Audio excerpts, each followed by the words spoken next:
مساء الخير عليكم، مرحبا بكم معنا في الصحة دائما بمناسبة اليوم العالمي لمكافحة داء السرطان.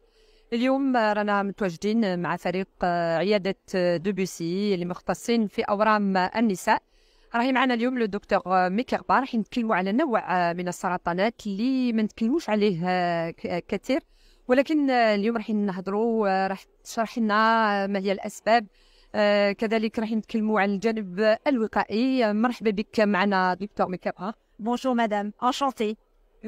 Merci.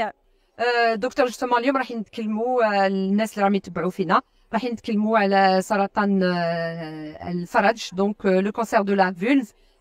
احنا ما تكلمناش عليه كثير، وهذه فرصه اننا رانا معاكم بمناسبه هذا الشهر، شهر مكافحه داء السرطان.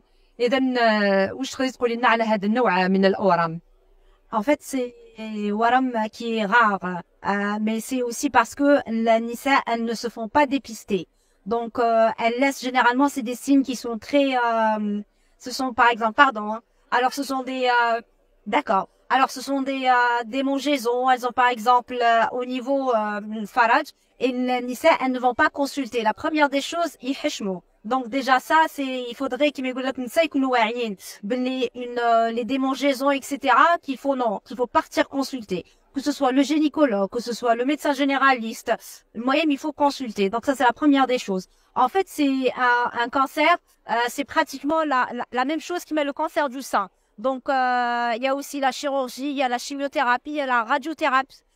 Et c'est un cancer qui malheureusement, on voit par exemple quand il n'est pas pris à temps, malheureusement les complications ou les conséquences, elles sont vraiment, elles sont catastrophiques et dramatiques.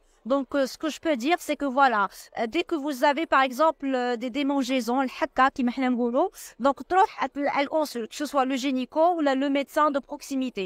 Généralement maintenant, il y a des polycliniques dans tous les quartiers. Donc, que ce soit le médecin généraliste ou le gynéco, ce serait bien que voilà qu'elle consulte.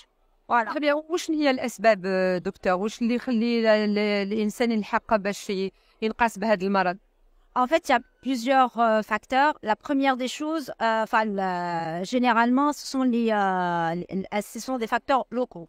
Donc, par exemple, au niveau de la vulve, le faraj, il y a soit c'est un problème, on va dire, inné. Donc, on va avoir exactement. Donc, il va y avoir ces complications. C'est pratiquement la superposition qui met le sein. Et ce qu'on peut dire aussi, c'est que généralement, il y a toujours dans les antécédents, on retrouve par exemple on va dire des démangeaisons pendant plusieurs années. Il y a aussi les facteurs qu'on peut incriminer, c'est aussi les IST, les infections sexuellement transmises. Et là où il faut consulter aussi, parce qu'on ne se fait pas assez dépister. Oui. في مجال يعني الوقاية en matière de prévention, qu'est-ce qu'on pourrait dire؟ وبعض يعني des conseils اللي نقدروا نقدموهم للناس اللي يتبعوا فينا. En fait, dès qu'on a par exemple des signes de démangeaisons en bas ou là des pertes blanches, les femmes elles savent ce que c'est. Donc ce genre il faudrait consulter le plus rapidement. Ne jamais banaliser les choses, d'accord? Ne jamais dire non, c'est rien, c'est juste un problème, voilà. Il faut vraiment être alerte. Ou dès ça, il faut que tu connais. Maintenant, c'est plus comme avant. Qu'on a par exemple les moyens de se faire soigner. Donc c'est pour ça que et c'est pas c'est la santé. Et il n'y a pas plus précieux dans la vie que la santé. Donc ce que je peux dire aussi, c'est que par exemple dès qu'elle a ce genre de signe, elle part consulter le plus proche possible. Et surtout ne jamais banaliser ça. Voilà, peut-être que je me répète, mais on le dit jamais assez. Et aussi les infections sexuellement transmissibles. Je pense que c'est vrai qu'on est dans un pays où parfois c'est tabou, mais dans la santé, il n'y a rien de tabou. Et d'ailleurs, c'est le cancer, ils ne connaissent pas que ça existe, le cancer de la vulve. Alors que oui. Et on a vu malheureusement beaucoup de cas où les patientes sont arrivées dans des, malheureusement, en salle de complications. Très bien. فيما يخص باش نختموا بها نمط العيش, évidemment, il y a peut-être des régimes alimentaires un peu spécifiques, où là, ce qu'on conseille régulièrement, c'est l'activité physique. Qu'est-ce que vous pourriez dire justement pour terminer? En fait, ce que je conseille toujours aux patientes, ce que je leur dis, c'est que par exemple, en fin de journée, مع الزوج تاعك ou là, peu importe, parce que généralement, surtout, il faut voir toutes les catégories.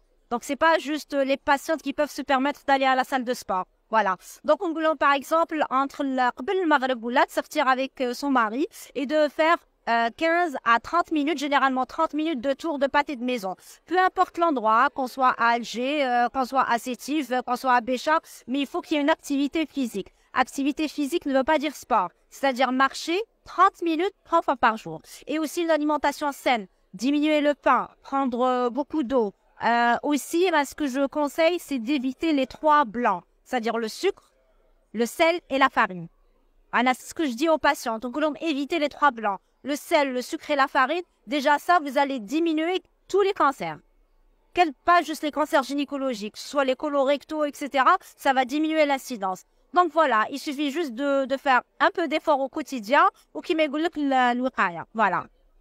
صحة دكتور، شكرا انتم اللي تبعتونا، ومازال نزيدوا نروحوا نشوفوا مختصين اخرين. الى اللقاء.